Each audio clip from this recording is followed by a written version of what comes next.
কারাগার থেকে মুজাদ্দিদ সাইয়্যেদ আহমেদ সিরহিন্দি রহমাতুল্লিল আলাই, যিনি ইমামে রব্বানী মুজাদ্দেসে আল ফেসানি নামে অধিক প্রসিদ্ধ। এখন আপনাদের সামনে তার ইমামে রব্বানী এবং মুজাদ্দেস আল ফেসানি হওয়ার ঈমানদীপ্ত ঘটনাটি বর্ণনা করব ইনশাআল্লাহ। ইতিহাসের কিতাবে লেখা আছে, বাদশাহ আকবর তার শাসনকালে ইসলাম এবং ধর্মের অবস্থা বিকৃতি করে ফেলে এবং দ্বীনে ইলাহি নামে একটি ধর্মের প্রবর্তন করে, যার অধিকাংশ নিয়মনীতি ছিল বেদাত এবং কুসংস্কারে ভরা। কোরআন এবং সুন্নাহর কোনো আশ্রয়ই তার মধ্যে ছিল না। বাদশাহ আকবরের পর যখন তার সন্তান জাহাঙ্গীর ক্ষমতায় আসীন হলো, তখন ক্ষমতার মোহে অন্ধ হলো। তখন সে উলামায়ে কেরামের কাছে এই মর্মে ফতোয়া চাইল যে বাদশাকে সম্মানী সিজদা করা জায়েজ, এই ব্যাপারে আপনারা ফতোয়া প্রদান করুন। যারা তার বিপরীতে ফতোয়া দিত তাদের পরিণতি হতো জেলের অন্ধকার কুটির। অনেকে জেল এবং শাস্তির ভয়ে এই মর্মে ফতোয়া প্রদান করল। আবার অনেক আলেম চাটুকারের অবস্থান নিয়ে হক্কানি আলেমদের বিরুদ্ধে বাদশাকে খেপাতে থাকলো। কিন্তু সে সময়ও আল্লাহ তাআলা এমন কতিপয় আলেম তৈরি করিয়ে রেখেছিলেন যারা জান দিতে প্রস্তুত ছিলেন, কিন্তু নিজেদের ঈমান বিক্রি করতে প্রস্তুত ছিলেন না। তার মধ্যে সাইয়্যেদ আহমেদ সিরহিন্দি রহমাতুল্লিল আলাই ছিলেন অন্যতম একজন। তিনি বজ্রকণ্ঠে ঘোষণা করলেন, বাদশাকে সম্মানে সিজদা করা অকাট্যভাবে হারাম।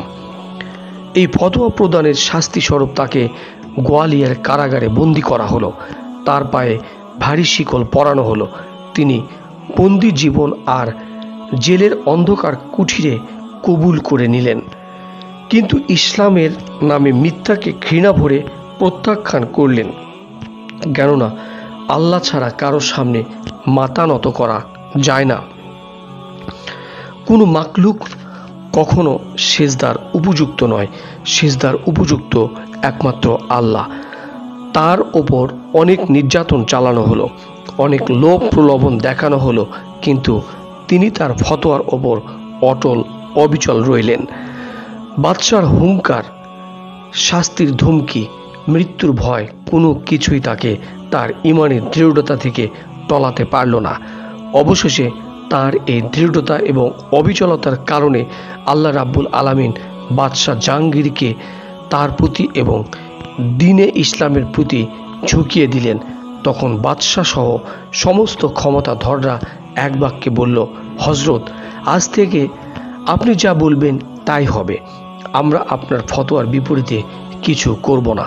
সুতরাং সমস্ত বেদাত এবং কুসংস্কারকে দূরীভূত করে ইসলামের নিয়ম নীতি চালু করা হলো এবং আকবরের দ্বীনে ইলাহিকে নস্যাৎ করে দেওয়া হলো। এই কারণেই সেদিন থেকে তাকে ইমামে রব্বানী মুজাদ্দেদে আল ফেসানি বলা হতো। ঈমানের বলে বলিয়ান যারা বাতিলের সামনে মাথা নত কবু করেন না, তাদের দৃষ্টান্ত আকাশের সেই তারার মতো, যে ভেঙে গেলেও কখনো মাটিতে পতিত হয় না। নদী বড় জোশ নিয়েই সমুদ্রে পতিত হয়, কিন্তু কোনো সমুদ্র কখনো নদীতে পতিত হয় না।